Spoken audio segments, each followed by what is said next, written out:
আমি পায়ে হেঁটে প্রত্যহ কলেজ যেতাম সেই ঘাট দিয়ে। নরম কাদার পথ, জলের গন্ধে ভেজা সকাল। খলিল মাঝির কণ্ঠে তখন ছিল ভরা নদীর ডাক। বাঁশের বৈঠা সয়ে উঠত হৃদয়ের গভীরতা। পারাপার বাহন নৌকো ছিল এক ধরনের প্রার্থনা, যার ভিতর ছিল স্বপ্ন গড়ার পথে পা রাখার সাহস, ভবিষ্যতের প্রতি এক নীরব দৃঢ়তা। হাজারো স্বপ্ন জয়ের গল্প লিখতাম জলের বুকে।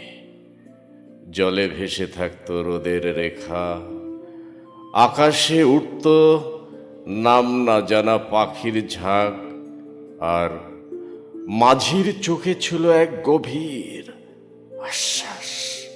সে জানত তরি ঠিক পৌঁছবেও পারে।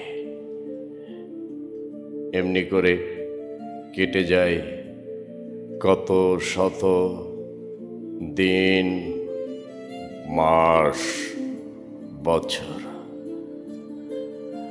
আজ আর নেই সেই ঘাট, নেই খলিল মাঝির হাঁক ডাক।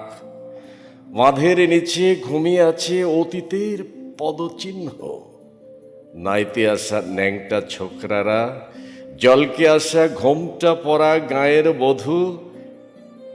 নেই সেই জলের রং, শুধু স্মৃতির ভিতর আমি এখনো পার হই নদীর ঘাট। চোখ বন্ধ করলে এখনো শুনি বৈঠার শব্দ। জলের সেটেপোঠা গায়ে লাগে কল্পনায়।